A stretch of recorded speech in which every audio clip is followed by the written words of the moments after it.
বর্তমান সরকার ইতিমধ্যেই এনসিপির সরকার।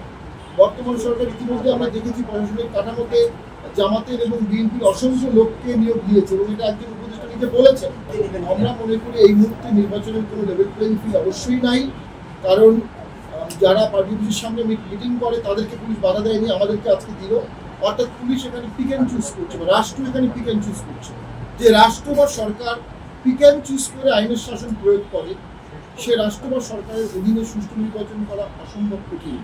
বর্তমান সরকার ইতিমধ্যেই এনসিপির সরকার।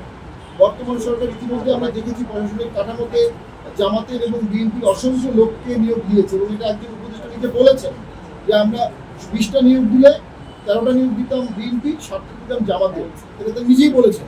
তার মানে এই সরকার কিছু দলকে ফেভার করছে, এই সরকার কিছু দলের সরকার, এই সরকার সকল দলের সরকার না। যে দল সকল দলের সরকার না, সেই দল ভোটের সময় বা ভোটের দিন কিভাবে লেভেল প্লেইং ফিল্ড রাখবে, কিভাবে ফেয়ার ভোট হবে, কিভাবে ইনক্লুসিভ ভোট হবে। আমরা মনে করি এই সরকার ফেয়ার, ইনক্লুসিভ এবং লেভেল প্লেইং ফিল্ড করতে চাচ্ছে না, পারবে না, সক্ষমতা নাই, সদিচ্ছা নাই। এবং তারই একটি নির্লজ্জ বহিঃপ্রকাশ করেছে তারা আজকে আমাদের উপর পুলিশকে নিয়ে দিয়ে, এবং পুলিশের সাথে জাতীয় বাড়ির একটি দ্বন্দ্ব বাড়ানো হচ্ছে।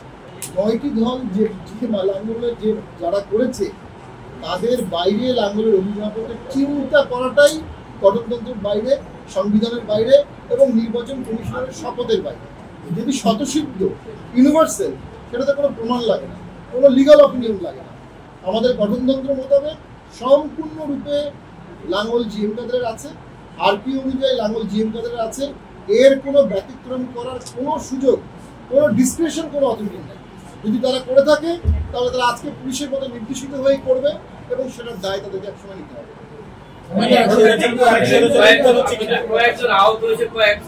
আমরা এখন পর্যন্ত জানতে পেরেছি 20 জন আহত হয়েছে, তার মধ্যে 5-6 জন গুরুতর আহত, অনেকের সেলাই পড়েছে, অনেকের রক্ত ঝরেছে।